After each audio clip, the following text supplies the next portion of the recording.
what Osborne did is he set up what he called an infrastructure pipeline. And this has been going on for a number of years now.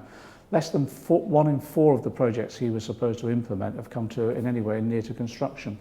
And I think that's because it wasn't done on any scale and it didn't link up effectively with the private sector, and it wasn't done in the regions that desperately needed it. What this government has done is cut public investment every year of this parliament. OECD says you need to invest about 3% of your GDP to actually ensure that you modernise your economy and maintain your economy. Okay. This government is cutting public investment down to 1.4%. Let's go back over the narrative itself as well. What this Conservative Party has been able to do is argue that the financial crash in 2007-2008 was caused by a deficit. It was the reverse. The financial crash caused the deficit. So there's almost a feeling that you shouldn't borrow at all. What we're suggesting is actually what the CBI recommended, what the Policy Exchange recommended, which is a £500 billion programme over 10 years. If you look at past governments, that's nothing untoward. It's about the scale of what you need to invest. That £500 billion would be £250 billion for mainstream government department investment. Borrowing at this point in time is at the cheapest that we've seen in a generation. Now's the time to borrow, to invest. It pays for itself because when you invest on that scale, the economy grows, and as a result of that, you've covered your costs. 250 billion mainstream, 100 billion into the National Investment Bank. That prizes 250 billion from the private sector. You've got a 500 billion pound programme over 10 years, which will modernise our economy. What's interesting, when the Conservatives had their leadership election, you might recall, we had Conservative leadership candidates arguing there should be, well, they were going up to 100 billion or 200 billion. Interestingly enough, most economists now, most financial institutions, say now's the time to borrow for long-term, stable, patient investment. Even the Prime Minister has now instituted a review on patient investment. So we've won the argument to a certain extent, and we saw a bit of increase in infrastructure investment in the autumn statement from Philip Hammond, nothing on the scale needed. I want to take our economists who are developing micro or macroeconomic theory, link them up with the workers on the ground within a particular sector, within a particular factory, and then see how that rolls out. So the proposal, and this isn't rocket science, it happens in other countries, set up a national investment bank, you put 100 billion over a 10-year period into that investment bank, it levers in the private sector money, you then implement the infrastructure projects. Why do I think we're able to do that? Well, at the moment, the private sector in this country, corporations, are sitting on, the estimate is between 500 and 700 billion of earned income that's not being invested. Why is it not being invested? Because they don't see the opportunities to invest with support from government to start those projects off.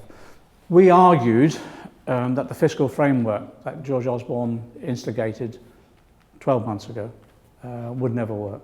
What he was trying to do, he said, he's going to reduce the deficit. Actually, he told us he'd wipe the deficit out under the fiscal framework by 2015. Debt would come down, and at the same time, somehow there'd be a flourishing of investment. None of that's happened. Deficit is increasing rather than reducing.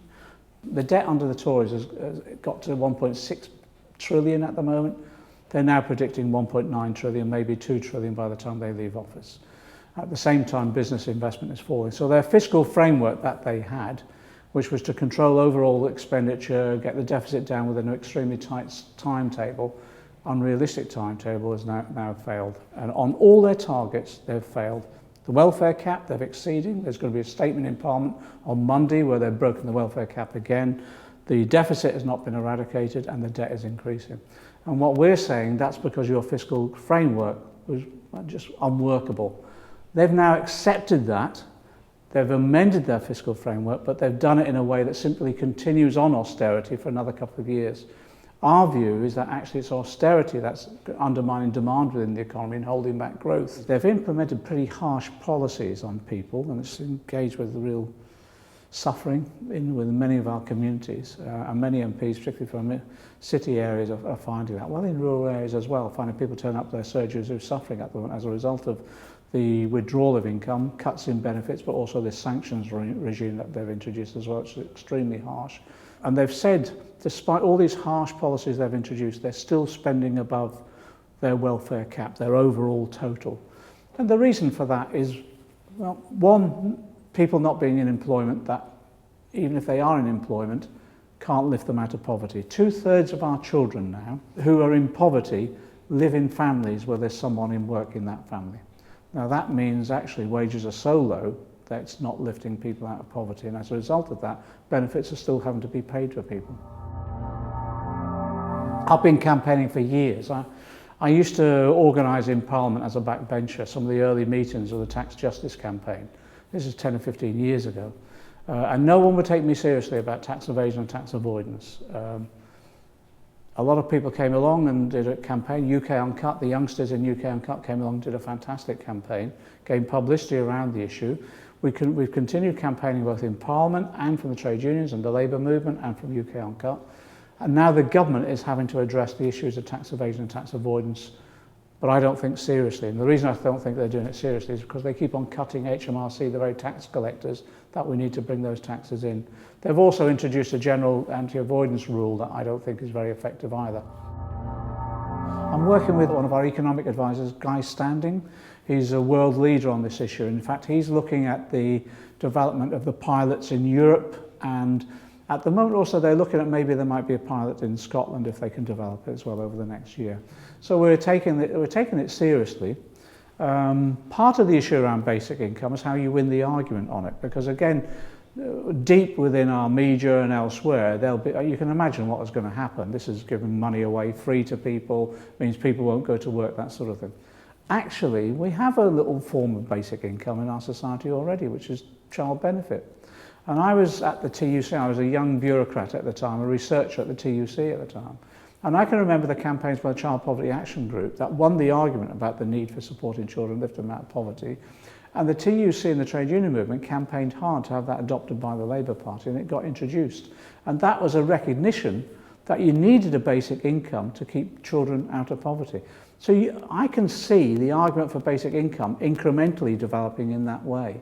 So you can see people saying, well, actually, yes, maybe all people should actually have a relative level of income that enables them to have a roof over their heads or prevents them going to food banks, that sort of argument.